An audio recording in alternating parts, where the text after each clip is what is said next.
it's well known that these injections interfere with your creativity, and I can tell you it does. Right? What happens is that my technical ability has taken a big hit. Right? I simply can't move my fingers as fast as I could before. Right? I can't move them.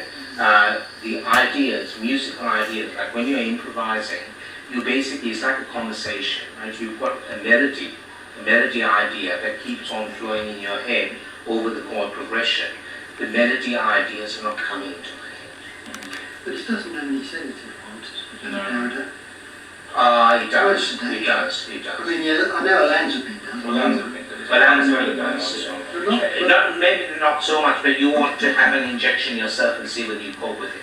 Probably give it a try. Okay, we'll give it to him instead. Give it to him instead. You know, now what I'm saying is, Safir, like this is a little book that I wrote on music and design, right? I'll show you some of my stuff about disease creation, right? But I've also done a lot of work on health promotion, right? I am trying to make some money out of the work that I've done and promote the work that I've done in health, right? However, I also have a lot of interest on the internet in particular about the work that I've done in trying to identify disease creation. Right? Now, I've been doing this for 20 years. No amount of giving me injections is going to stop me from doing this work. We don't intend to stop. No, but what you're doing is punishing me. Right? It's a punishment. Look, I have got a 4-year-old and she's speaking irregularly. Oh. And I'm Facetious. Look, again, no thanks to the hospital. Right? The reason that Sarah went away in the first place is because I kept on being locked up. It is. When I was locked up in 2000, when I was locked up in 2011, for 2 months she left. Right? I was locked up for 2 months because and only because I said my father was involved with the Tamil Tigers, and I reported that. What have you discussed with her returning? I'm taking it very slowly. Yeah. You have been out of hospital for a long time. Yes, I know. But what I'm saying is that these injections are shortening my life.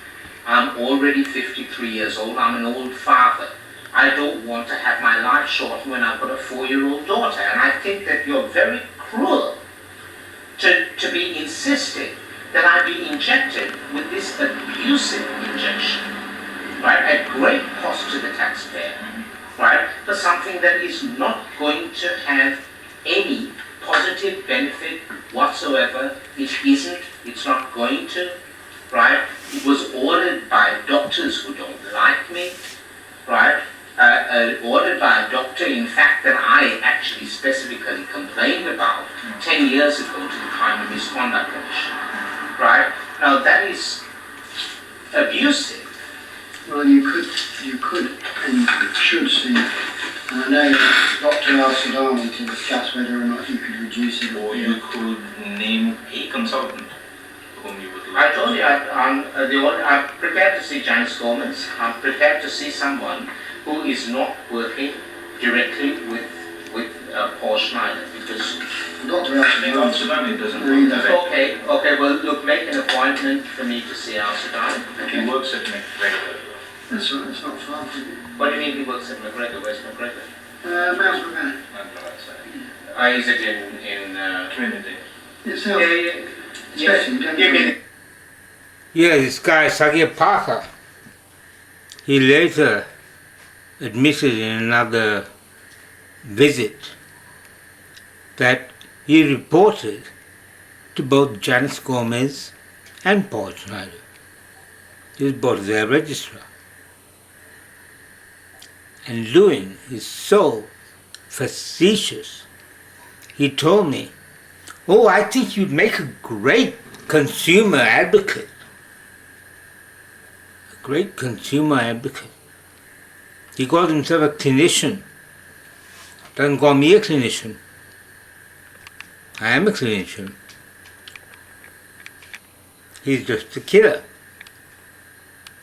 Drives around in a government car and injects people with poisons that have been ordered by doctors who are getting direct kickbacks from the producers of those poisons. Under Balaji Motomari and subsequently Manan Kare. Motomari actually admits in a joint paper that he wrote with Mark Taylor that he's accepted what he calls fees and hospitality from five different drug companies. They make out that representing lots of drug companies means that they don't have a conflict of interest. It was not that at all. Mark Taylor said that one of his colleagues had said that either you are abstinent or promiscuous when it comes to industry. The industry is drugs. And he thought it was funny, as I said, and joked with his audience that he was promiscuous with the drug companies. He's also developed a thing called gas, which is the Glasgow Adverse Syndrome scale or something. They're rating how much disability you get from the poisons that they inject you with. Subsequently, they got me to see a whole bunch of Indian psychiatrists who were sympathetic to the Tamil Tigers. One of them, a guy called Tarun Segar, he graduated from the MGR University that's in Tamil Nadu. MGR University is named after M.G. Ramachandran, who was a film director who sponsored the Tamil Tigers. And as you saw earlier, Parker said the Tamil Tigers weren't saints. When I said that the Tamil Tigers did atrocities which they blamed, instead of admitting to it themselves, they blamed the atrocities on the Sri Lankan government. And Sagya Parker said, yes, we all know that. He also said, we all know that corruption is rampant. It doesn't stop it.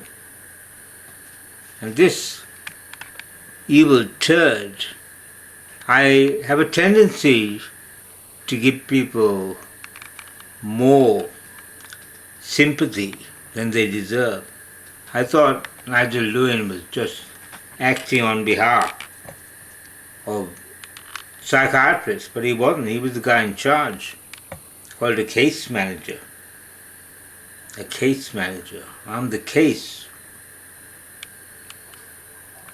But I have a legal case, a very strong legal case, against Lewin and Parker and all the rest of the criminals at the PA hospital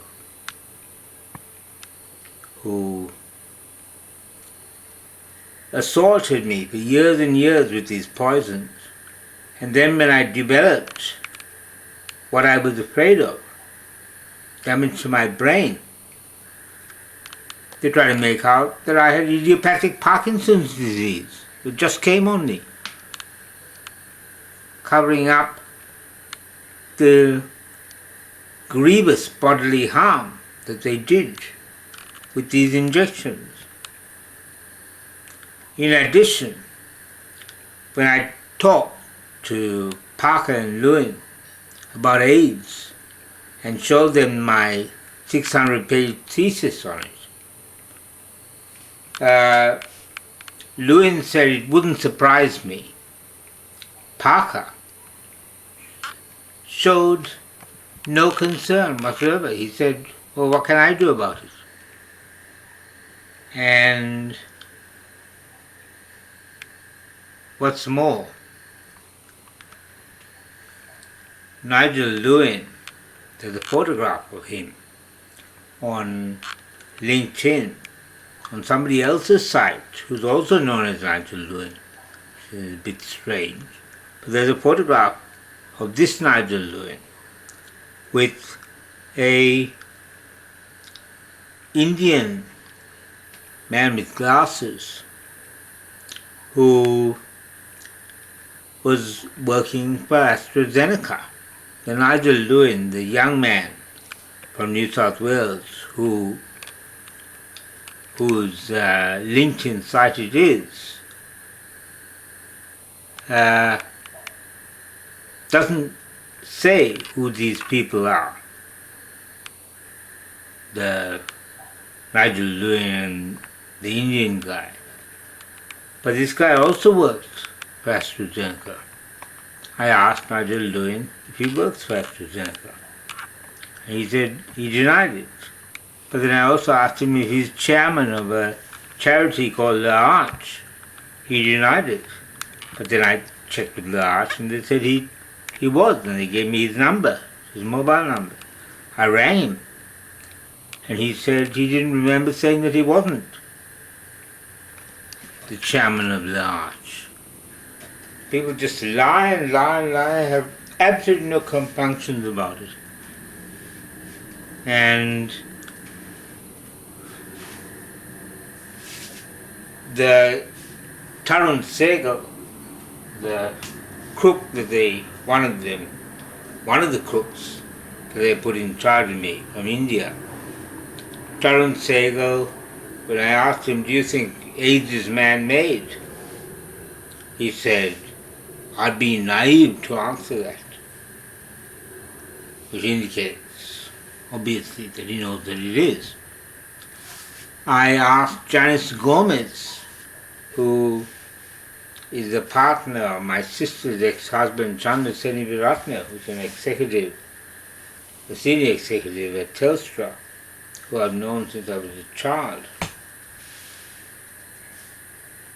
I asked Janice Gomez, who's a psychiatrist, British, Indian, and I asked her if she thinks AIDS is man-made. She said, yes, I suppose so. She hasn't spoken to me since. That was more than 10 years ago. These people are guilty of absolutely monstrous crimes. And the Australian government is allowing a whole lot of these Indian killers to come to our country and kill us. And British, the guy, Mark Taylor, 20 years after he locked me up and tortured me at the Albert Hospital, appeared in PA Hospital. And they put him in charge of me. This is the guy who recorded my father, my abusive father, as my next of kin, Mark Taylor. He also said that I had a delusion that my father was a biological terrorist, a term that I had never used, but it's indeed what my father is. But Mark Taylor diagnosed me as having schizophrenia and a personality disorder, paranoid schizophrenia. And tens of millions of African people have died because these people suppressed my work and my thesis that I completed in 2001, 23 years ago, 22 and a half years ago. And they must be held accountable for these crimes.